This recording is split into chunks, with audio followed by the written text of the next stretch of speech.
कि जलाने वाले जलाते ही हैं चिराग आखिर। ये क्या कहाँ की हवा तेज है जमाने की।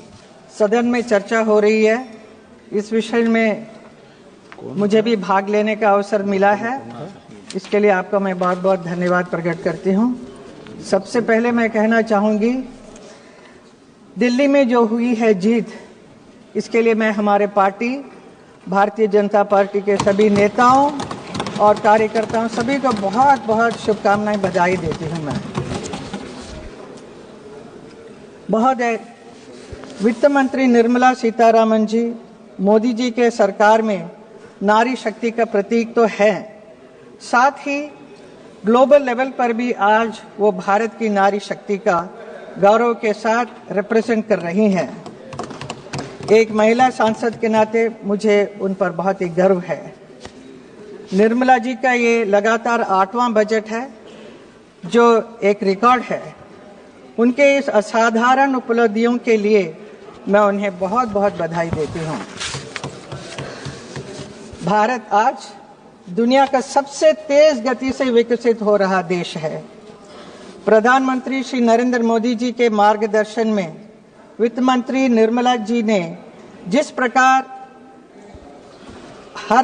इस संकट काल में, कठिन परिस्थितियों में देश की अर्थव्यवस्था को टॉप पर लेकर आई हैं, उसके लिए मैं उन्हें बहुत बहुत बधाई देती हूं। और उन्हें इतना ही कहना चाहूंगी कि जलाने वाले जलाते ही हैं चिराग आखिर। ये क्या कहाँ की हवा तेज है जमाने की। अध्यक्ष महोदय, महाकुंभ के विषय में कुछ बोलना चाहूंगी। मैं उत्तर प्रदेश से सांसद हूं, जहां तीर्थराज प्रयाग में भारत की महान सांस्कृतिक परंपरा का महाकुंभ चल रहा है। इस महाकुंभ में भाग लेने के लिए देश विदेश से करोड़ों लोग यहां आकर स्नान करने के लिए आ रहे हैं। मैं विश्व के सबसे बड़े धार्मिक आध्यात्मिक समागम प्रयागराज महाकुंभ के सफल आयोजन के लिए उत्तर प्रदेश के यशस्वी मुख्यमंत्री योगी आदित्यनाथ जी का कोटि कोटि अभिनंदन करती हूँ। I have witnessed everything is perfectly all right there. Yes, I have seen it. I have been there. अध्यक्ष महोदय, सरकार के तीसरे कार्यकाल में 3 गुना तेज गति से काम हो रहा है। सौभाग्य से मथुरा के सांसद के रूप में मेरा भी ये तीसरा कार्यकाल है और मथुरा में भी 3 गुना तेज गति से जो काम हो रहा है, उसके लिए मैं मोदी जी और योगी जी को बहुत बहुत धन्यवाद करती हूँ, जो मुझे हर समय और योगी जी को बहुत बहुत धन्यवाद करती हूँ, जो मुझे हर समय सहयोग मिलता रहता है। आभार व्यक्त करती हूँ। अध्यक्ष महोदय, मोदी जी की सरकार में आज देश बड़े निर्णयों और नीतियों को असाधारण गति से लागू होते देख रहा है। इन निर्णयों में गरीब, वंचित, मध्यम वर्ग, युवा, महिलाओं, किसानों को सर्वोच्च प्राथमिकता मिली है। बजट पर अब तक हमारी पार्टी के कई माननीय सांसदों ने इधर बात की है, अपने विचार रखे हैं। बजट के घोषणाएं किस प्रकार देश की जनता के लिए हितकारी है, विस्तार से सब लोगों ने बताया है, तो उन्हीं बातों को मैं वापस नहीं दोहराना चाहूंगी। मैं उन सबका समर्थन करती हूं।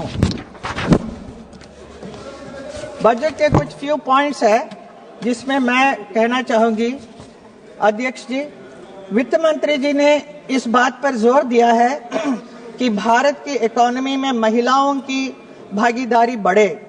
उन्होंने 70% महिलाओं का आर्थिक गतिविधियों से जुड़ने के लिए कदम उठाने की बात की है।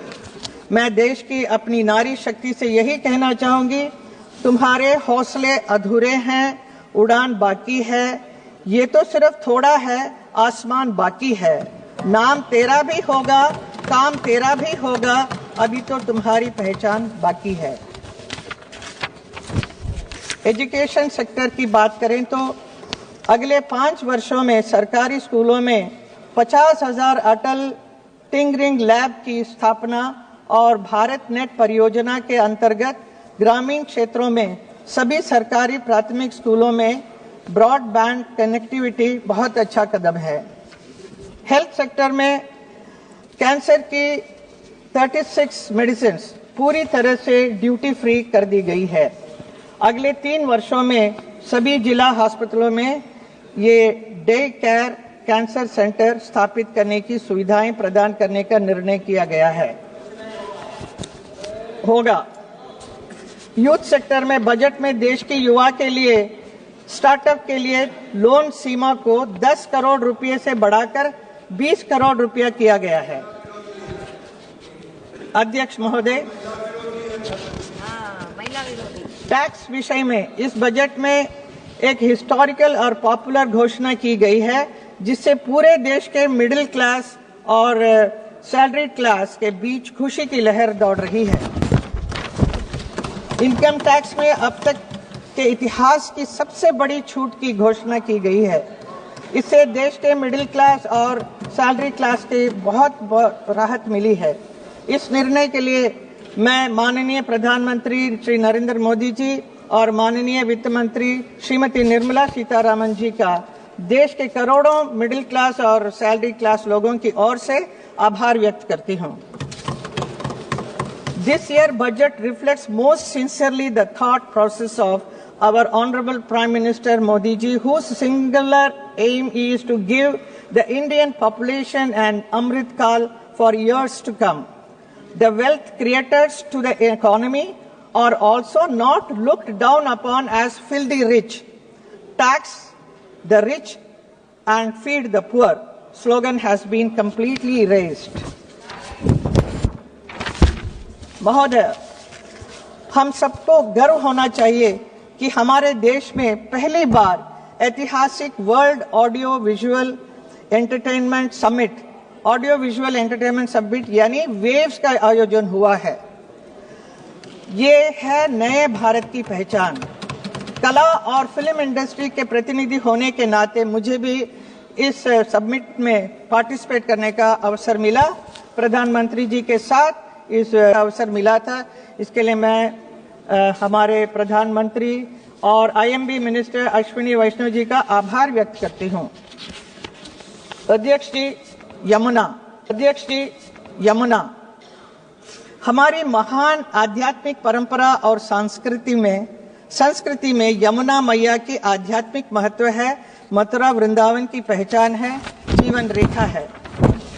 पिछले मथुरा वृंदावन में जितने नाले वगैरह हैं उसको बंद करने की कोशिश की, लेकिन फिर भी हम लोग कामयाब नहीं रहे, क्योंकि जो यमुना की जो अशुद्ध जल जो आ रहा है वो दिल्ली से आ रहा था।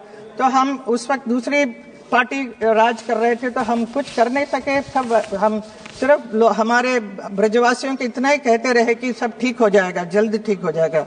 आज उम्मीद की किरणें आई है। 8 फरवरी को दिल्ली में भाजपा की जीत के बाद प्रधानमंत्री नरेंद्र मोदी जी ने कार्यकर्ताओं को संबोधित करते हुए भाषण का शुभारंभ भी यही किया कि जय यमुना मैया। उनसे की यमुना नदी को दिल्ली की पहचान बनाने की बात की। ये मोदी जी की गारंटी है, मतलब पूरी होने की गारंटी। मेरे संसदीय क्षेत्र में इसे लेकर बहुत ही खुश हैं लोग, इतने खुश हैं कि मैं बयान नहीं कर सकती हूँ। यमुना अब स्वच्छ हो जाएगा, ब्रजवासियों का अब स्वच्छ। अपने दल में कम समय में अपनी बात को कहते हैं 3 मिनट 5 मिनट, नहीं तो आपके दल के अन्य सदस्यों का ही बोलने का अवसर नहीं आएगा। ये मेरा आपसे है।